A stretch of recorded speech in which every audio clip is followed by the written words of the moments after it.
자, 이 본부장은 지난 4월 12일 이메일을 통해 피프티피프티의 상표권 관련 제안을 공유합니다. 상표권 등록 제안입니다. 이건 정리가 된 다음에 해야겠죠?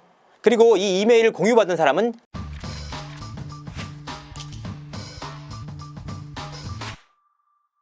시청자 여러분 안녕하세요. 연예 대통령 이진호입니다. 그것이 알고 싶다에서 걸그룹 피프티피프티 편을 다룬 이후 그야말로 엄청난 후폭풍이 일고 있습니다. 연매업과 한매업에서도 공동으로 성명서를 내면서 편파 방송에 대한 문제점을 짚기도 했는데요. 이뿐만 아니라 대중들 사이에서도 그것이 알고 싶다를 향한 원색적인 비난까지 나오는 상황입니다. 그렇다면 대체 왜 그아를 향해서 이와 같은 후폭풍이 있는지, 더욱이 오늘 방송을 통해서 그간 공개되지 않았던 핵심 자료 하나를 추가로 공개하도록 하겠습니다. 제프 벤자민이라는 인물이 좀 궁금해요. 그 아래 굉장히 많이 나왔는데 어떤 인물일까요?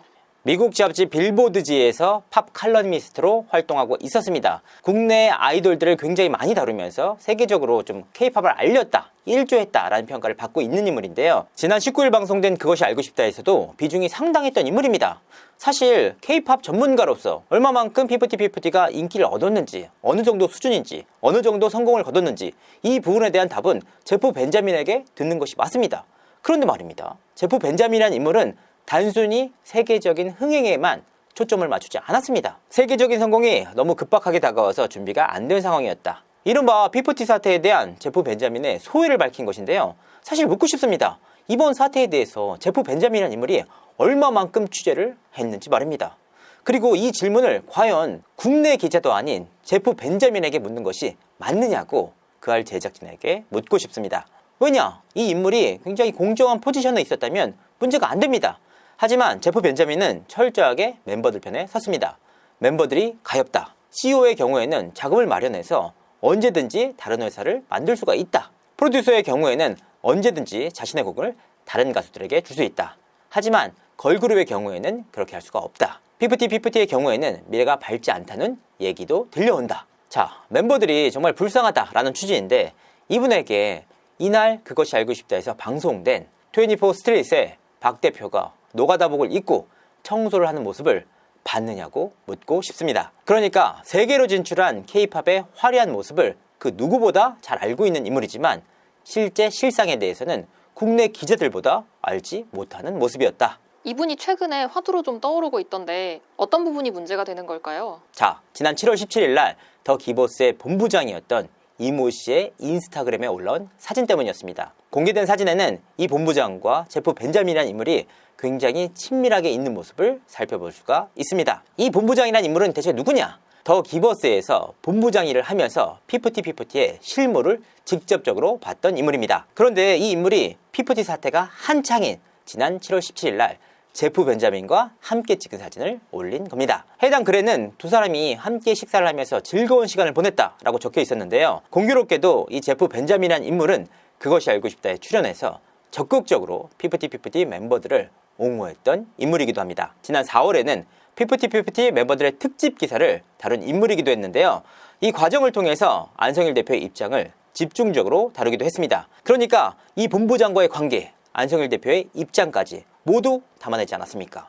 그러니까 더 기버스 측에 상당히 충실한 인물이 아니냐라는 의혹이 나왔습니다. 여기서 끝이 아니었습니다. 이 제프 벤자민이라는 인물은 전홍준 대표에 대해서 극단적인 비판을 하기도 했습니다. 스타크루, 아더 에이블, 코사운드를 완전히 잘못 관리하고 성훈과 태연의 P101 이후 잠재력을 모두 낭비한 레이블의 대표였기 때문에 저는 그가 그렇게 무능한 것에 놀라지 않았고 그의 과거 행적으로 인해 팬들이 그를 비난하는데 이렇게 오랜 시간이 걸렸다는 것에 솔직히 놀랐습니다.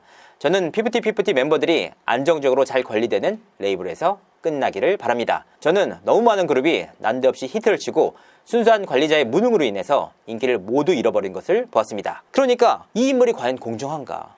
더 기버스 측에 상당히 옹호적인 기사를 쓰고 전홍준 대표에 대해서는 굉장히 비판적인 글을 썼던 인물. 자, 그렇다면 이와 같은 관계가 제프 벤자민이라는 인물이 그것이 알고 싶다에 출연해서 밝혔던 주장과 얼마나 밀접한 관계가 있는 걸까? 사실 그 부분까지는 알 수 없습니다. 왜냐? 이 본부장이 사진을 올린 시기는 7월 17일입니다. 하지만 그것이 알고 싶다가 최초로 피프티 관련해서 제보를 받는다라는 글을 올린 시점은 7월 18일이었습니다. 하루의 차이가 있기 때문에 명확한 물증 없이 특별한 관계가 있다라고 단정 짓기는 어렵습니다. 다만 그것이 알고 싶다 해서 인터뷰를 선정하는 데 있어서 공정했느냐, 이 부분에 대해서는 분명하게 문제 제기를 할 수 있는 지점입니다. 상표권에 관한 핵심적인 자료를 확보했다고 하던데 어떤 자료일까요? 네, 그렇습니다. 오늘 방송의 핵심적인 내용이기도 합니다. 사실 PPT-PPT가 굉장히 많은 비난을 받는 이유 중에 하나가 멤버들이 주체적으로 냈던 상표권 출원 때문입니다. 지난 6월 19일에 소속사를 이탈하면서 본인들의 상표권을 출원해서 논란의 중심에 섰는데요. 과연 멤버들이 주체적으로 이 상표권을 출원했느냐 아니냐, 이 부분 때문에 갑론을박이 이어지기도 했습니다. 자, 일단 앞서 언급한 이 본부장이 이 자료의 핵심적인 인물입니다. 이 본부장은 현재 더 기버스를 떠나서 지난 8월 4일부로 다른 회사에서 일을 하고 있었습니다. 그러니까 더 이상은 더 기버스 직원이 아니다 라는 의미인데요. 하지만 어트랙트 측에서 더 기버스에 관련한 메일을 복구할 때 충격적인 자료가 하나 나왔습니다. 바로 이 본부장이 더 기버스 소속으로 PPT를 관리할 때 주고받았던 이메일인데요. 어떤 내용이냐? 바로 PPT 멤버들의 상표권 출원과 관련된 내용이었습니다. 멤버들은 지난 6월 19일 날 소속사를 이탈하면서 자신들과 관련된 상표권을 무려 60여 개나 출원을 했습니다. 그렇다면 멤버들은 과연 상표권 출원을 주체적으로 했던 걸까? 이 복구된 자료를 통해서 이 부분에 대한 힌트를 엿볼 수가 있었습니다. 자, 이 본부장은 지난 4월 12일 이메일을 통해 PPT의 상표권 관련 제안을 공유합니다. 그 내용을 살펴보면 이렇습니다. 상표권 등록 제안입니다. 이건 정리가 된 다음에 해야겠죠? 그리고 이 이메일을 공유받은 사람은 3명이었습니다. 이 본부장이 관련 메일을 보냈고 안성일, 백이사, 그리고 김시만이 이 관련 내용을 공유받을 수가 있었습니다. 관련 내용을 공유하는 데 있어서는 어트랙트 직원은 단 한 명도 없었다는 점을 다시 한번 말씀드립니다.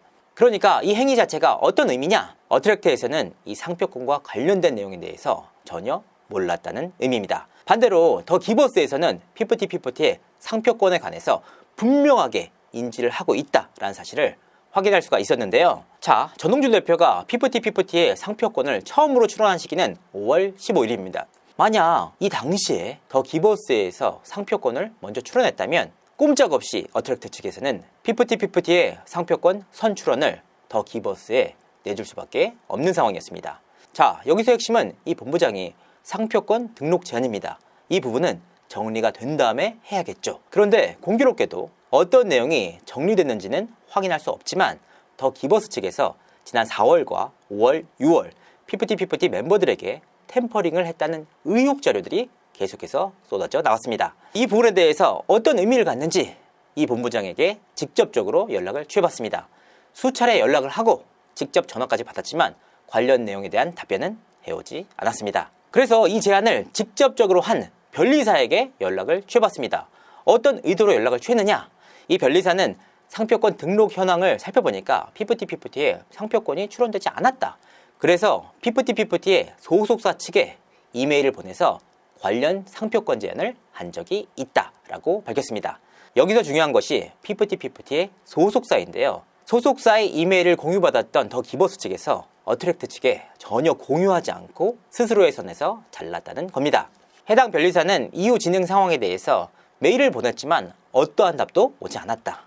다만 관련 내용에 대해서는 너무나도 민감한 부분이라 말을 아끼겠다라고 전해왔습니다. 그래서 저는 PPT의 상표권을 직접 출원한 PPT 멤버들 측 변리사에게 연락을 취해봤습니다. 이 업체 측은 우리가 PPT 멤버들의 상표권 출원을 도왔던 것은 맞다라면서도 고객과 관련된 정보는 어떠한 내용도 말하기가 어렵다라며 말을 아꼈습니다. 그것이 알고 싶다는 PPT 측을 왜 옹호했을까요? 그 내용에 대해서는 구체적으로 확인하기가 어렵습니다. 관련 내용에 대해서 모두가 입을 닫고 있는 상황이기 때문인데요. 다만 그것이 알고 싶다 말미에 공개된 멤버들의 손편지를 통해서 그 부분을 엿볼 수가 있습니다. 사실 멤버들의 손편지 사진을 보면 굉장히 흐릿하게 나와 있습니다. 그 내용을 하나하나 파악하기가 굉장히 어려웠는데요. 사실 멤버들이 최초로 입장을 밝히는 내용이기 때문에 그것이 알고 싶다 측에서도 이 부분을 집중적으로 다룰 수가 있는 상황이었습니다. 하지만 어떤 의도인지 멤버들의 손편지를 흐릿하게 처리를 해서 일반인들이 알아볼 수 없게 만들었는데요.